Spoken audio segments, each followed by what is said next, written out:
Hello everyone, welcome back to the channel. आप लोगों का स्वागत है। और आज हमारा जो रेशियो है वो है अगला एक्टिविटी रेशियो। तो आज हम एक्टिविटी का पहला रेशियो पढ़ेंगे जिसका नाम है inventory turnover ratio. Inventory turnover ratio, जितने भी अब रेशियो आएंगे ना एक्टिविटी वाले वो सब टर्नओवर होंगे। तो टर्नओवर वाले रेशियो के जो आंसर आते हैं वो टाइम्स में आते हैं। अभी तक हम आंसर लिखते थे इस टू में 1:2, 0.1:2, मतलब इस टू के फॉर्म में लिखते थे। अब इनके जो आंसर आप लिखोगे वो टाइम्स के फॉर्म में लिखोगे, 3 टाइम्स, 4 टाइम्स, 5 टाइम्स। क्वेश्चन अभी मैं दिखा दूंगा आपको। पहले हम फॉर्मूले की बात करते हैं। इन्वेंटरी टर्नओवर रेशियो का फॉर्मूला होता है cost of goods sold. Cost of goods sold जिसको हम शॉर्ट में COGS कहते हैं, और upon average inventory. Average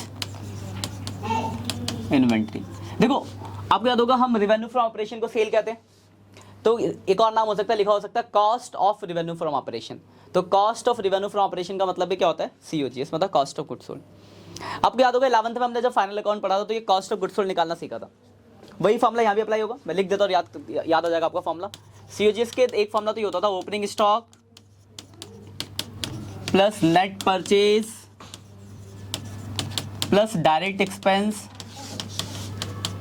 minus closing stock. Direct expense याद है आपको? डायरेक्ट एक्सपेंस था जो ट्रेडिंग अकाउंट में आता था, जैसे कोई carriage, cartage, custom, freight, purchase से रिलेटेड कोई खर्चा हो गया, या फिर क्या कहते हैं इन्वर्ट से रिलेटेड कोई खर्चा हो गया, तो वो सब डायरेक्ट, मतलब अगर शॉर्ट में बोलूँ तो जो एक्सपेंस ट्रेडिंग अकाउंट में आता है, अगर आपको ट्रेडिंग याद है तो। नहीं तो ऐसे याद रखो तो शॉर्ट में याद रखो कैरेज, कार्टेज, कस्टम, वेजेस, ये हो गया। इसके अलावा परचेज से रिलेटेड कोई खर्चा हो गया, या फिर क्या कहते हैं इनवर्ट हो किसी खर्चे में लगा, तो वो आपका डायरेक्ट एक्सपेंस होगा। एक और फॉर्मूला लगता है यहाँ पे, इन्फॉर्मेशन के अकॉर्डिंग आपको फॉर्मूला लगाना होता है सेल्स माइनस ग्रॉस प्रॉफिट। अब ये तो जनरल सा फॉर्मूला है। सेल में से प्रॉफिट घटाओगे तो कॉस्ट निकल जाएगा, और अब वही अगर लॉस है तो सेल्स प्लस ग्रॉस लॉस। तो ये 3 फॉर्मूले में से कोई भी एक अप्लाई हो सकता है आपके COGS को निकालने के लिए। इन्फॉर्मेशन के अकॉर्डिंग हम लगाएंगे, ठीक है ये पेज। इसके अलावा हमें निकालना होगा यहाँ पे एवरेज इन्वेंट्री। AI मतलब एवरेज इन्वेंट्री। इसका फॉर्मूला होता है opening inventory plus closing inventory divide by 2। OI मतलब ओपनिंग इन्वेंट्री और CI मतलब हो गया क्लोजिंग इन्वेंट्री। तो opening inventory plus closing inventory divide by 2 करेंगे तो एवरेज आ जाएगा। यानी बेसिकली आपको 2 चीज़ें चाहिए, एक तो कॉस्ट ऑफ गुड्स सोल्ड चाहिए और दूसरा एवरेज इन्वेंट्री चाहिए। ये 2 निकल गया तो क्वेश्चन सॉल्व हो जाएगा। जैसे पहला क्वेश्चन बहुत ही सिंपल है। अगर देखो 80 में देखो लिखते ही आंसर आपका 80 में देखो दिया क्या क्या है आपको। लिखा cost of revenue from operation, मतलब COGS दिया हुआ है 9 लाख रुपए। ओपनिंग इन्वेंट्री दिया हुआ है, क्लोजिंग इन्वेंट्री दिया हुआ है। ओपनिंग इन्वेंट्री है आपका 250 और क्लोजिंग इन्वेंट्री कितना है 350। तो यहां से आप एवरेज इन्वेंट्री निकाल लोगे, opening plus closing divide by 2। तो 3 2 5 6 का आधा 3 लाख हो गया। इसमें कोई डाउट है तो बताओ। एवरेज इन्वेंट्री आ गया, COGS आपको दिया ही है। फॉर्मूला लगा देंगे इन्वेंट्री टर्नओवर रेशियो का, जिसका फॉर्मूला होता है inventory turnover ratio equal to ITR मतलब इन्वेंट्री टर्नओवर रेशियो। इसका फॉर्मूला होता है cost of goods sold upon average inventory. Cost of goods sold आपको दे रखा है कितना, 9 लाख रुपए था ये, हाँ 9 लाख रुपए, और एवरेज इन्वेंट्री जो है वो 3 लाख है। तो अगर डिवाइड करोगे तो कितना आ गया 3, तो आंसर हो गया 3 टाइम्स। कोई दिक्कत? अब देखो अगला वाला भी देखो ऐसी है। अगले में देखो आपको क्या दे रखा है, कॉस्ट ऑफ गुड्स सोल्ड दे रखा है, ठीक है। अभी मैं इससे रिलेट करके बताता हूँ आपको। ये दे रखा है cost of goods sold, purchase दिया हुआ है आपको, और ओपनिंग इन्वेंट्री दी हुई है। तो देखो एक चीज तो दिया है कॉस्ट ऑफ गुड्स सोल्ड, पर एवरेज इन्वेंट्री नहीं दिया। एवरेज इन्वेंट्री नहीं दिया क्योंकि एवरेज के लिए आपको ओपनिंग और क्लोजिंग दोनों चाहिए, पर आपके क्वेश्चन में सिर्फ क्या दे रखा है, ओपनिंग। तो अगर मैं कहीं से क्लोजिंग इन्वेंट्री निकाल दूँ तो एवरेज इन्वेंट्री निकल जाएगा। तो देखो ये गिवन है, ये गिवन है, ये गिवन है, ये नहीं दिया तो इसको 0 मान लोगे, तो यहां से ये निकल जाएगा क्लोजिंग इन्वेंट्री। तो क्या करोगे आप, COGS का फॉर्मूला लगाओगे, वहां से क्लोजिंग इन्वेंट्री निकल गया, ओपनिंग आपको गिवन है, opening plus closing divide by 2 करोगे, एवरेज इन्वेंट्री आ गया, और COGS तो दिया ही है, सॉल्व कर लेंगे। तो अगला वाला इसी पे होगा। अब देखो थोड़ा सा इसका भी एडवांस वर्जन है 82, इससे रिलेटेड ये है भाई। इसमें देखो आपको दे रखा है ओपनिंग इन्वेंट्री। ओपनिंग इन्वेंट्री कितना है 50,000। उसके बाद दे रखा है परचेज। परचेज कितना दिया हुआ है 3,90,000। उसके बाद लिखा है सेल। सेल कितना दिया हुआ है आपको 6 लाख रुपए, और GP रेशियो दिया है। GP रेशियो का मतलब होता है GP ऑन सेल। रेशियो मतलब सेल पे होगा 30%। देखो याद रखना जीपी ऑन सेल और जीपी ऑन कॉस्ट वाला कॉन्सेप्ट आपको याद होगा, कॉस्ट से सेल पे एक इंक्रीज, सेल से कॉस्ट पे एक डिक्रीज। जैसे अगर मान लो जीपी ऑन कॉस्ट है, कॉस्ट पे अगर 1/4 है जीपी, तो जीपी ऑन सेल कितना हो जाता था 1/5। मतलब कॉस्ट से जब सेल पे आते तो एक इंक्रीज और सेल से जब कॉस्ट पे जाते तो एक डिक्रीज। ये वाला कॉन्सेप्ट 11th में पढ़ा था आपने, ये भी आ सकता है क्वेश्चन के अंदर। यहाँ तो फिलहाल इसकी जरूरत नहीं है। यहाँ पे देखो क्या है, सीधे सेल देर का, सेल का 30% जीपी है तो आप जीपी निकाल लोगे। सेल का 30%, सेल है 6 लाख का, इसका 30% जीपी 1,80,000 का जीपी आ गया। अब सीओजीएस निकल जाएगा। सीओजीएस निकालने के बाद ये पिछले क्वेश्चन जैसा हो गया। सेल्स, ये इतना आपको नया करना था। सेल है 6 लाख का, जीपी है कितना 30, 1,80,000 आया था ना, 180, तो 420 आ गया, 420, 4,20,000 सीओजीएस। कोई दिक्कत? अब हमें देखो सीओजीएस तो निकल गया, अब इन्वेंट्री के लिए बस कहीं से क्लोजिंग इन्वेंट्री निकाल दूं, तो मैं लगा दूंगा सीओजीएस का formula, COGS equal to opening inventory plus purchase, मतलब net purchase plus direct expense minus closing inventory. COGS है 4,20,000, ओपनिंग इन्वेंट्री दे रखा है 50,000, परचेज दिया है 390, डायरेक्ट एक्सपेंस नहीं दिया तो क्या मानेंगे 0, और क्लोजिंग इन्वेंट्री तो आपको निकालना ही है। तो यहाँ से निकल गया CI 20,000। कोई दिक्कत?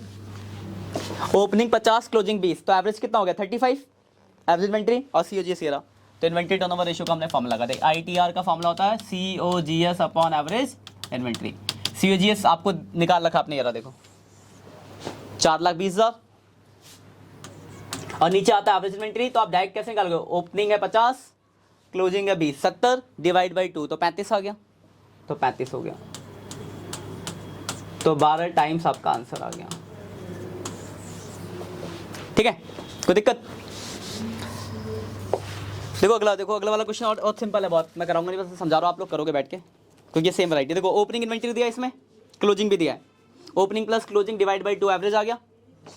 अब देखो ओपनिंग दिया है, परचेज दिया हुआ है, और कैरीज इनवर्ड आपका डायरेक्ट एक्सपेंस होता है, वेजेस आपका डायरेक्ट एक्सपेंस होता है, पर कैरीज आउटवर्ड तो नहीं होता। तो क्या करेंगे, opening plus purchase plus carries plus wages minus closing, आपका सीओजीएस आ जाएगा। बस खत्म, सीओजीएस आ गया तो सॉल्व कर देना। ये हो गया आपका सेकंड वैरायटी। अब थर्ड वैरायटी है जहाँ पे आपको स्टॉक की वैल्यू निकालनी पड़ेगी। हो सकता है बोलेगा ओपनिंग स्टॉक निकालो या क्लोजिंग इन्वेंटरी निकालो, जिसके ऊपर ये क्वेश्चन आपका 88, देखो जरा 88 नंबर। इन्फॉर्मेशन पहले लिख लेते हैं क्या क्या दिया हुआ है। लिखा हुआ है सीओजीएस दिया आपको, सीओजीएस कितना दे रखा है 2 लाख रुपए।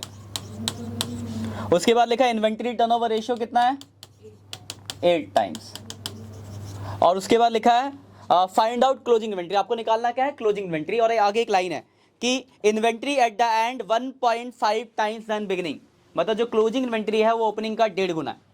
तो मैं ये कर सकता हूँ ना लेट, अगर मैंने लेट करा, ध्यान समझना जरा, लेट करा मैंने, let opening inventory be x, तो क्लोजिंग इन्वेंट्री कितना हो जाएगा 1.5 गुना, यानी 1.5x। कोई दिक्कत? 1.5 गुना उसका लिख सकते हैं। आप फॉर्म लगा दो, inventory turnover ratio equal to COGS upon average inventory. ये दिया हुआ है 8, ये दिया हुआ है 2 लाख, और एवरेज का फॉर्मूला होता है opening plus closing divide by 2। कोई दिक्कत? ये सबसे नीचे वाला सबसे ऊपर चला गया, तो 8 हो गया 4 लाख अपॉन, इनको जोड़ेंगे तो 2.5x, क्रॉस मल्टीप्लिकेशन तो आपको आता ही है, इससे करेंगे तो कितना हो जाएगा 20x बराबर 4 लाख, तो x की वैल्यू आ गई 20,000 रुपये। कोई डाउट है तो बताओ। x किसको माना था आपने, तो आपका ओपनिंग इन्वेंट्री आ गया 20,000, और क्लोजिंग इन्वेंट्री कितना हो जाएगा फिर 20,000 इंटू 1.5, क्योंकि 1.5x है क्लोजिंग, तो ये हो गया आपका 30,000, और यही आपको निकालना था, ये आपका आंसर। कोई डाउट? अब इसमें ना 3 लैंग्वेज हो, ये तो पहला लैंग्वेज था, इसमें 3 तरह के लैंग्वेज हो सकते हैं क्वेश्चन में। पहला लैंग्वेज जो आपने देखा, लिखा हुआ था कि closing inventory is 1.5 times than opening inventory, यही था ना आपका लैंग्वेज। तो हमने क्या करा, इसमें लेट करा ओपनिंग को x, तो क्लोजिंग कितना हो गया 1.5x। एक तो ये लैंग्वेज हो गई। दूसरी लैंग्वेज आपको क्या मिलेगी, है ना आपके आगे भी काम आएगा, ट्रेड रिसीवेबल वाले में भी इसकी जरूरत पड़ेगी लैंग्वेज। हाँ, दूसरी लैंग्वेज है closing inventory is 1.5 times more than opening inventory. देखो यहाँ पे एक वर्ड एक्स्ट्रा लग गया मोर, तो इससे देखो लैंग्वेज में कितना फर्क पड़ गया। ओपनिंग को अगर आप x मानोगे तो क्लोजिंग क्या लिखा है, ओपनिंग से 1.5 गुना ज्यादा है और, तो ओपनिंग प्लस 1.5 गुना और, यानी कितना हो जाएगा 2.5x। ठीक है ना। तो इसमें और इसमें डिफरेंस समझ गया ना। और एक लैंग्वेज और होगी यहाँ पे, मान लिखा है ये तीनों में से कोई भी लैंग्वेज आपके क्वेश्चन में दी जा सकती है। क्लोजिंग इन्वेंट्री इज, मान लिखा 4000 मोर देन ओपनिंग इन्वेंट्री, तो ये तो आप समझ ही गए होगे। लेट करेंगे ओपनिंग इन्वेंट्री को x, तो क्लोजिंग कितना हो जाएगा बताओ, x प्लस 4000 ज्यादा तो ओपनिंग को x माना, क्लोजिंग x प्लस 4000। तो ये 3 लैंग्वेज हो सकती है, ये आपके क्वेश्चन के अंदर अप्लाई हुई थी, बाकी ये 2 लैंग्वेज भी आपके क्वेश्चनों के अंदर आ सकती है। ठीक है, तो इस पे जो भी लैंग्वेज है उसके हिसाब से आपको सॉल्व करना होगा। इसमें और एक्स्ट्रा क्या हो सकता था, देखो यहाँ पे COGS दिया हुआ था, है ना, हो सकता था आपको COGS की जगह सेल दिया होता और जीपी का रेशियो दिया होता। तो पहले जैसे इस क्वेश्चन में हमने क्या करा था, इस वाले में जैसे जीपी घटा के निकालता ना, इस वाले में सेल था, जीपी का रेशियो था, तो पहले घटा के जीपी निकाला, तो ये आपको करके COGS निकालना पड़ेगा। इसमें भी फिर ये ज़्यादा कम वाला कॉन्सेप्ट भी आ सकता है, अभी मैं इस पर भी एक क्वेश्चन दिखाऊंगा। ठीक है ना, अब इसी पे एक क्वेश्चन आगे देखते हैं आखिरी, फिर आप करना आराम से। क्वेश्चन 89 में देखो 2 साल की इन्फॉर्मेशन है, मैं 1 साल का करा दूंगा, 1 साल का आप खुद कर लोगे। देखो इन्फॉर्मेशन दे रखा है आपको 2015-16, पहले इन्फॉर्मेशन लिखते हैं 2015-16, क्योंकि इन्फॉर्मेशन ही सब कुछ है, इन्फॉर्मेशन है सही तो आप राजा हो। तो ओपनिंग क्लोजिंग इन्फॉर्मेशन दी हुई है, सबसे पहले दिया हुआ है इन्वेंट्रीज और डेट एंड की, तो मतलब क्लोजिंग की इन्वेंट्री दी हुई है ना। यहाँ पे दे रखा है कि इस साल के एंड पे 7 लाख था और इस साल के एंड पे इन्वेंट्री कितना था 17 लाख। उसके बाद लिखा हुआ है सेल दिया हुआ है, सेल कितना कितना दिया, इसका 50 लाख है और इसका कितना है 75 लाख। और देखो वहां पे ब्रैकेट में कुछ रेट दिया हुआ है, लिखा है जीपी ऑन कॉस्ट दिया हुआ है ना। जीपी ऑन कॉस्ट कितना दिया 25%, 25% का मतलब होता है 1/4, यही दिया हुआ है, दिख गया लैंग्वेज वहां पे। और उसके बाद एक लाइन और दी है कि 2015-16 में क्या हुआ, इन्वेंट्री बढ़ गई कितने से 2000 से, लिखा ना, in the year 2015-16 inventory increase by 2000, 15-16 में इन्वेंट्री 2 लाख रुपए से बढ़ गई है। अब ध्यान से बताओ, देखो 1 साल का मैं निकाल रहा हूँ 15-16 का, फिर ऐसे ही 16-17 का आप निकाल लोगे। तो चलो 15-16 की बात करते हैं। तो सबसे पहले आपका जो मेन टारगेट होगा वो COGS होगा। आपके क्वेश्चन में सेल दिया है, लेकिन जीपी का जो रेट है वो कॉस्ट पे है, तो आप डायरेक्ट तो मल्टीप्लाई नहीं कर सकते क्योंकि आपका तो सेल दिया है और कॉस्ट का रेट दिया है। तो अगर जीपी ऑन कॉस्ट 1/4 है तो जीपी ऑन सेल मैंने अभी बताया था बढ़ जाता है, तो जीपी ऑन सेल कितना हो जाएगा 1/5। सेल आपको कितना दिया है 50 लाख, तो जीपी निकल जाएगा 50 लाख का 1/5, तो 10 लाख रुपए का जीपी आ गया। कोई डाउट? अब आ गया आपका COGS, sales minus GP. Sale है आपका 50 लाख रुपए का और जीपी आपका 10 लाख रुपए का, तो COGS आ गया 40 लाख। COGS में कोई डाउट है? अब आता है एवरेज इन्वेंट्री। तो एवरेज इन्वेंट्री का जो फॉर्मूला है वो है opening inventory plus closing inventory divide by 2।